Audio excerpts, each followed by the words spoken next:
Assalamualaikum warahmatullahi wabarakatuh. Perkenalkan, kami dari kelompok 3 yang beranggotakan saya sendiri, Maulia Indah, dan rekan saya, Ridwan. Di sini kami akan mempresentasikan hasil diskusi kami yang berjudul Metode Pendekatan dan Fungsi Sosiologi Hukum. Baik, langsung saja ke pembahasan yang pertama, yaitu tentang metode pendekatan sosiologi hukum, perbandingan yuridis empiris dan yuridis normatif. Dalam pengkajian hukum positif, masih mendominasi studi hukum pada fakultas hukum yang cenderung untuk menjadi suatu lembaga yang mendidik mahasiswa untuk menguasai teknologi hukum, yaitu menguasai hukumnya bagi sesuatu persoalan tertentu yang terjadi serta bagaimana melaksanakan atau menerapkan peraturan-peraturan hukum.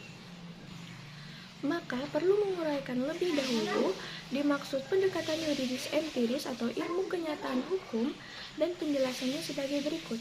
Yang pertama, sosiologi hukum adalah ilmu yang mempelajari hubungan timbal balik antara hukum dengan gejala-gejala sosial lainnya secara empiris analitis. Yang kedua, antropologi hukum adalah ilmu yang mempelajari pola-pola sengketa dan bagaimana penyelesaiannya pada masyarakat sederhana dan pada masyarakat modern. Yang ketiga, psikologi hukum adalah ilmu yang mempelajari perwujudan dari jiwa manusia. Keempat, sejarah hukum adalah ilmu yang mempelajari hukum positif pada masa lampau atau Hindia Belanda sampai dengan sekarang. Yang kelima, perbandingan hukum adalah ilmu yang membandingkan sistem-sistem hukum yang ada di dalam suatu negara atau antar negara. Dan yang keenam, pendekatan yuridis empiris atau pendekatan kenyataan hukum dalam masyarakat yang dilengkapi dengan contoh di atas dapat dipahami bahwa berbeda dengan pendekatan yuridis normatif atau pendekatan doktrin hukum. Selanjutnya, model kemasyarakatan. Model kemasyarakatan adalah bentuk-bentuk interaksi sosial yang terjadi di dalam kehidupan bermasyarakat. Hal ini dimaksud mempunyai beberapa istilah yang sering digunakan dalam kajian sosiologi, yaitu yang pertama interaksi sosial, yang kedua sistem sosial, dan yang ketiga perubahan sosial. Baiklah, di sini saya akan melanjutkan presentasi dari rekan saya. Untuk materi yang selanjutnya yaitu B. Hukum sebagai sosial kontrol. Dalam memandang hukum sebagai alat kontrol sosial manusia, maka hukum merupakan salah satu alat pengendali sosial. Alat lain masih ada, sebab masih saja diakui keberadaan peranata sosial lainnya. Misalnya keyakinan, kesusilaan.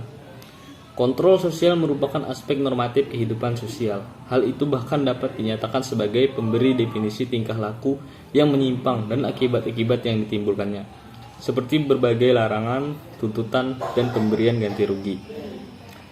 Hukum sebagai alat kontrol sosial memberikan arti bahwa ia merupakan sesuatu yang dapat menetapkan tingkah laku manusia.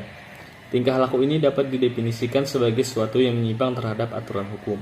Sebagai akibatnya, hukum dapat memberikan sanksi atau tindakan terhadap si pelanggar. Karena itu, hukum pun menetapkan sanksi yang harus diterima oleh pelakunya.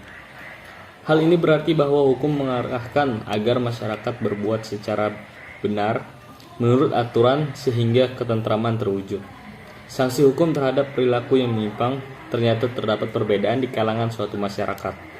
Tampaknya hal ini sangat berkait dengan banyak hal seperti keyakinan agama, aliran falsafat yang dianut. Dengan kata lain, sanksi ini berkaitan dengan kontrol sosial. Ahmad Ali menyebutkan sanksi pezina berbeda bagi masyarakat penganut Islam secara konsekuen dengan masyarakat Eropa Barat. Orang Islam memberikan sanksi yang lebih berat, sedangkan orang Eropa Barat memberikan sanksi yang ringan saja. Mungkin itu saja materi yang dapat saya sampaikan.